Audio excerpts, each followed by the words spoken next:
ओम शांति। 30/8/2024 के ईश्वरीय महावाक्य हैं।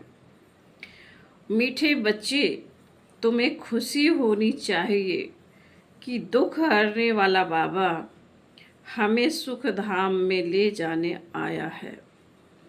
हम स्वर्ग के परिजादे बनने वाले हैं। प्रश्न: बच्चों की किस स्थिति को देखते हुए बाप को चिंता नहीं होती है, क्यों? उत्तर: कोई कोई बच्चे फर्स्ट क्लास खुशबूदार फूल हैं, कोई में जरा भी खुशबू नहीं है, कोई की अवस्था बहुत अच्छी रहती है, कोई माया के तूफानों से हार खा लेते हैं।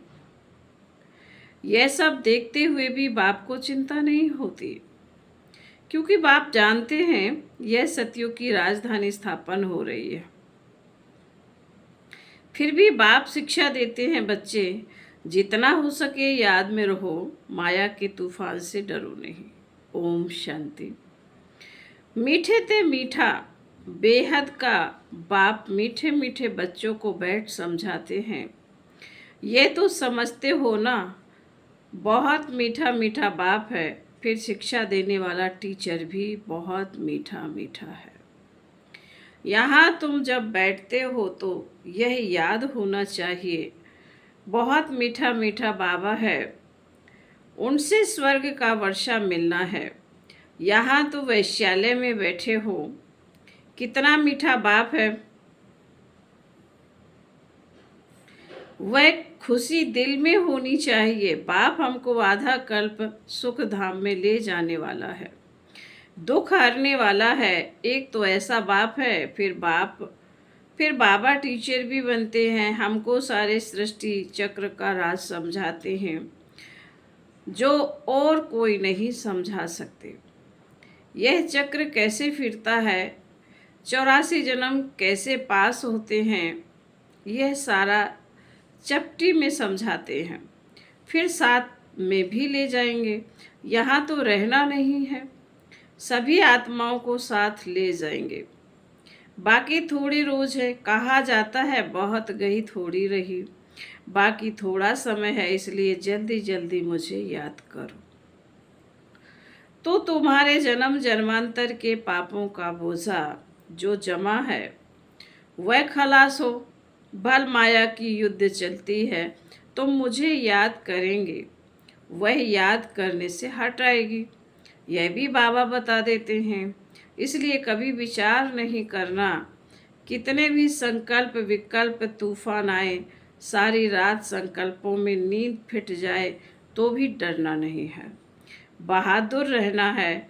बाबा कह देते हैं यह आएंगे जरूर, स्वप्न भी आएंगे, स्वप्न भी आएंगे। इन सब बातों में डरना नहीं है। युद्ध का मैदान है ना, यह सब विनाश हो जाने हैं। तुम युद्ध करते हो माया को जीतने के लिए, बाकी इसमें कोई श्वास आदि बंद नहीं करना है। आत्मा जब शरीर में होती है तो श्वास चलता है, इसमें श्वास आदि बंद करने की कोशिश नहीं करनी है। हठ योग आदि में कितनी तकलीफ करते हैं, बाबा को अनुभव है। थोड़ा थोड़ा सीखते हैं, परंतु फुर्सत भी होना। जैसे आजकल तुमको कहते हैं ज्ञान तो अच्छा है, परंतु फुर्सत कहाँ, इतने कारखाने हैं। यह है तुमको बाप कहते मीठे मीठे बच्चों, एक तो बाप को याद करो और चक्र को याद करो। क्या यह डिफिकल्ट है? सतयुग त्रेता में इन्हों का राज्य था, फिर इस्लामी बौद्धी आदि की वृद्धि होती गई। वह अपने धर्म को भूल गए, अपने को देवी देवता कह ना सके, क्योंकि अपवित्र बन पड़े। देवताएं तो पवित्र थे ड्रामा के प्लान अनुसार, फिर वह हिंदू कहलाने लग पड़ते हैं। वास्तव में हिंदू धर्म तो है नहीं, हिंदुस्तान तो नाम बाद में पड़ा है, असली नाम भारत है। कहते हैं भारत माताओं की जय। हिंदुस्तान की माताएं थोड़े ही कहते हैं, भारत में ही इन देवताओं का राज्य था। भारत की ही महिमा करते हैं तो बाप बच्चों को सिखला रहे हैं बाप को कैसे याद करना है। बाबा आए ही हैं घर ले चलने के लिए, किसको? आत्माओं को। तुम जितना बाप को याद करते हो उतना तुम पवित्र बनते हो।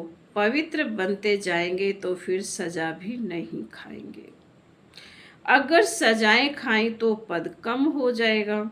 इसलिए जितना याद करेंगे उतना विकर्म विनाश होते रहेंगे। बहुत बच्चे हैं जो याद नहीं कर सकते, तंग होकर छोड़ देते हैं, युद्ध करते नहीं हैं।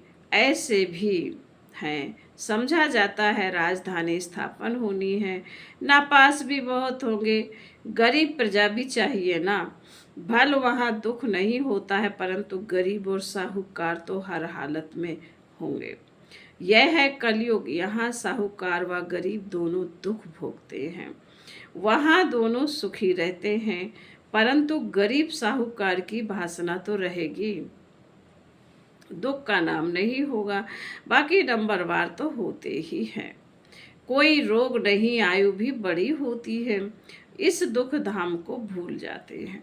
सतयुग में तुमको दुख याद नहीं होगा। दुख धाम और सुख धाम की याद अभी बाप दिलाते हैं। मनुष्य कहते हैं स्वर्ग था, परंतु कब था, कैसा था, कुछ नहीं जानते। लाखों वर्ष की बात तो कोई को भी याद आ न सके। बाप कहते हैं कल तुमको सुख था, फिर कल फिर होगा। तो यहाँ बैठ फूलों को देखते हैं, यह अच्छा फूल है, यह इस प्रकार की मेहनत करते हैं, यह स्थैर्यम नहीं है, यह पत्थर बुद्धि है। बाप को कोई बात की चिंता नहीं रहती है। हाँ, समझते हैं बच्चे जल्दी पढ़कर साहूकार हो जाएं। पढ़ाना भी है, बच्चे तो बने हैं परंतु जल्दी पढ़कर होशियार हों। और वह भी कहाँ तक पढ़ते और पढ़ाते हैं, कैसे फूल हैं यह बाप बैठ देखते हैं, क्योंकि यह है चैतन्य फूलों का बगीचा। फूलों को देखते भी कितनी खुशी होती है। बच्चे खुद भी समझते हैं बाबा स्वर्ग का वर्षा देते हैं। बाप को याद करते रहेंगे तो पाप कटते जाएंगे, नहीं तो सजा खाकर फिर पद पाएंगे। उसको कहा जाता है मानी और मूर्छा। बाप को ऐसे याद करो जो जन्म जन्मांतर के पाप कट जाएं। चक्र को जानना भी है, चक्र फिरता रहता है, कब बंद नहीं होता। जो मिसल चलता रहता है, जो सबसे आहिस्ते चलती है। यह बेहद का ड्रामा भी बहुत आहिस्ते चलता है, टिक टिक होती रहती है। 5000 वर्ष के सेकंड मिनट कितने होते, वह हिसाब भी बच्चों ने निकाल कर भेजा है। लाखों वर्ष की बात होती तो कोई भी हिसाब निकाल ना सके।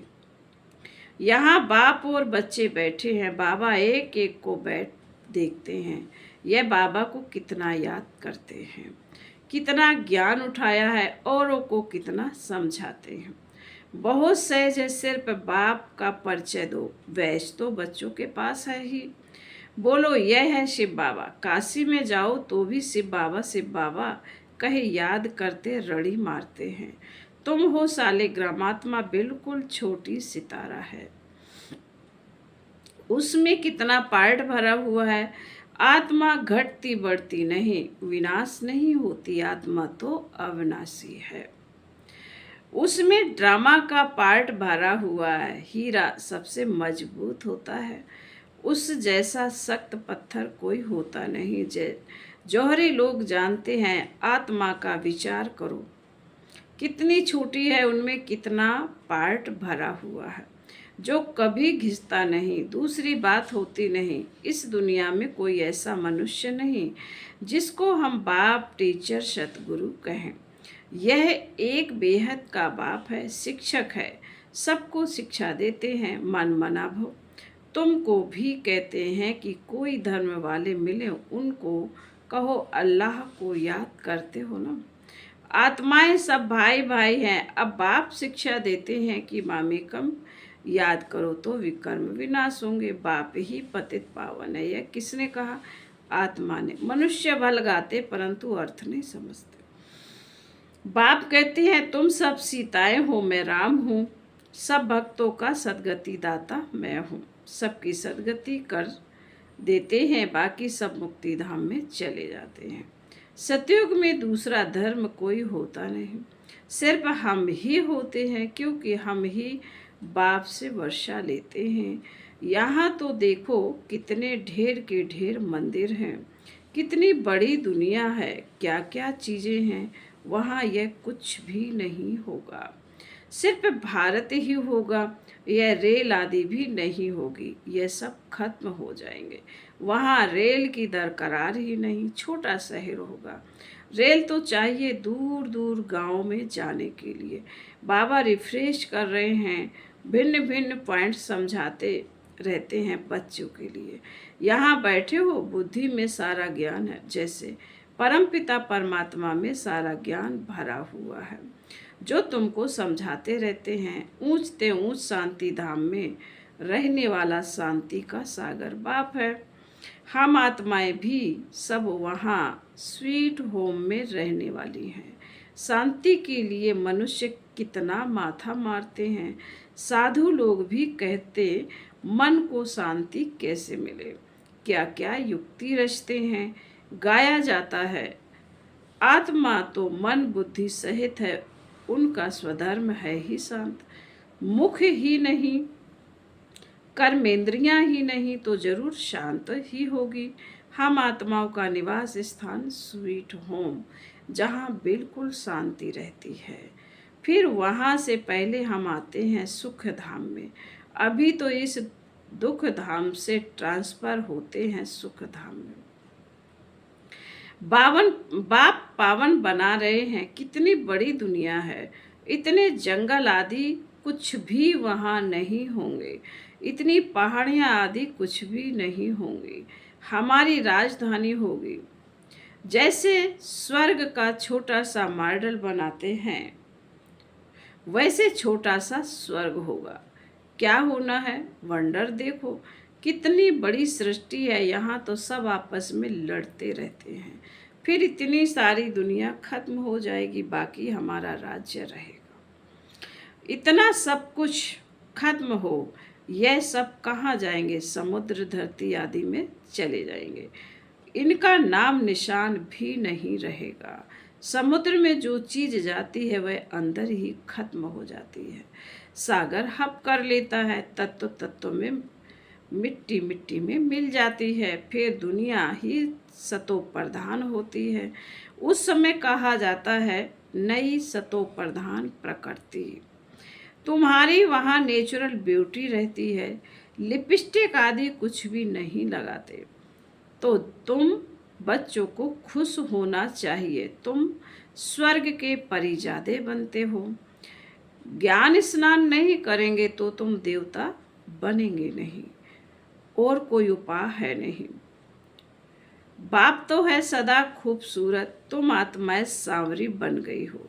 मासुक तो बड़ा सुंदर मुसाफिर है, जो आकर तुमको सुंदर बनाते हैं। बाप कहते हैं मैंने इनमें प्रवेश किया है, मैं तो कभी सांवरा नहीं बनता हूँ। तुम सांवरे से सुंदर बनते हो। सदा सुंदर तो एक ही मुसाफिर है, यह बाबा सांवरा और सुंदर बनते हैं। तुम सबको सुंदर बनाकर साथ में ले जाते हैं। तुम बच्चों को सुंदर बन फिर औरों को सुंदर बनाना है। बाप तो श्याम सुंदर बनते नहीं, गीता में भूल कर दी है, जो बाप के बदले श्री कृष्ण का नाम डाल दिया है। इसको ही कहा जाता है एकस भूल। सारे विश्व को सुंदर बनाने वाला शिव बाबा उनके बदले जो स्वर्ग का पहला नंबर सुंदर बनता है, उनका नाम डाल दिया है। यह कोई समझते थोड़े ही हैं। भारत फिर सुंदर बनने का है। वह तो समझते हैं 40,000 वर्ष बाद स्वर्ग बनेगा, और तुम बताते हो सारा कल्प ही 5,000 वर्ष का है। तो बाप आत्माओं से बात करते हैं, कहते हैं मैं आधा कल्प का मासुक हूँ, तुम मुझे पुकारते आए हो, हे पतित पावन आओ। आकर आत्माओं आशिकों को पावन बनाओ, तो उनकी मत पर चलना चाहिए, मेहनत करनी है। बाबा ऐसे नहीं कहते कि तुम धंधा आदि नहीं करो, नहीं, वह सब कुछ करना है। गृहस्थ व्यवहार में रहते, बाल बच्चों आदि को संभालते, सिर्फ अपने को आत्मा समझ मुझे याद करो, क्योंकि मैं पतित पावन हूँ। बच्चों की संभाल भल करो, बाकी अभी और बच्चे पैदा नहीं करो, नहीं तो वह याद आते रहेंगे। इन सब के होते हुए भी इनको भूल जाना है। जो कुछ तुम देखते हो यह सब खत्म हो जाने वाला है। शरीर खत्म हो जाएगा, बाप की याद से आत्मा पवित्र बन जाएगी, तो फिर शरीर भी नया मिलेगा। यह है बेहद का संन्यास। बाप नया घर बनाते हैं तो फिर पुराने घर से दिल हट जाती है। स्वर्ग में क्या नहीं होगा, अपार सुख है। स्वर्ग तो यहाँ है। दिलवाड़ा मंदिर भी पूरा यादगार है। नीचे तपस्या कर रहे हैं, फिर स्वर्ग कहाँ दिखावे, वह फिर छत में रख दिया है। नीचे राजयोग की तपस्या कर रहे हैं, ऊपर राजपथ खड़ा है। कितना अच्छा मंदिर है। ऊपर है अचल घर, सोने की मूर्तियाँ, उसने ऊपर है, उनसे ऊपर है। फिर गुरु शिखर, गुरु सबसे ऊपर बैठा है। ऊंचते ऊंच है गुरु शिखर, ऊंचते ऊंच है सतगुरु, फिर बीच में दिखाया है स्वर्ग। तो यह दिलवाड़ा मंदिर पूरा यादगार है। राजयोग तुम सीखते हो, फिर स्वर्ग यहाँ होगा। देवताएं थे ना, परंतु उनके लिए पावन दुनिया अब बन रही है। फिर बाबा बोले अच्छा, मीठे मीठे शकील दे बच्चों प्रति माता पिता बाप दादा का याद प्यार और गुड मॉर्निंग। रूहानी बाप की रूहानी बच्चों को नमस्ते। हम रूहानी बच्चों की रूहानी माता पिता बाप दादा को याद प्यार गुड मॉर्निंग और नमस्ते नमस्ते नमस्ते। ओम शांति। धारणा के लिए मुख्य सार, पहले पॉइंट में बाबा ने कहा है इन आँखों से सब कुछ देखते हुए इसे भूलने का अभ्यास करना है। पुराने घर से दुनिया से दिल हटा लेनी है, नए घर को याद करना है। दूसरा पॉइंट है ज्ञान स्नान कर सुंदर परिजादा बनना है। जैसे बाप सुंदर गोरा मुसाफिर, ऐसे उनकी याद से आत्मा को सामृषि गोरा बनाना है। माया की युद्ध से डरना नहीं है, विजयी बनकर दिखाना है। वरदान, महादानी बन, फ्रॉक दिली से खुशी का खजाना बांटने वाले मास्टर रहम दिल भव। महादानी बन, फ्रॉक दिली से खुशी का खजाना बांटने वाले मास्टर रहम दिल भव। लोग अल्पकाल की खुशी प्राप्त करने के लिए कितना समय व धन खर्च करते हैं, फिर भी सच्ची खुशी नहीं मिलती। ऐसे आवश्यकता के समय आप आत्माओं को महादानी बन, फ्रॉक दिली से खुशी का दान देना है। इसके लिए रहम दिल का गुण इमर्ज करो। आपके जड़ चित्र वरदान दे रहे हैं, तो आप भी चेतन में रहम दिल बन बांटते जाओ, क्योंकि परवश आत्माएं हैं। कभी ये नहीं सोचो कि ये तो सुनने वाली ही नहीं। आप रहम दिल बनते जाओ, आप रहम दिल बन देते जाओ, आपकी शुभ भावना उनको फल अवश्य देंगी। स्लोगन, योग की शक्ति द्वारा हर कर्मेंद्रियों को ऑर्डर में चलाने वाले ही स्वराज्य अधिकारी हैं। ओम शांति।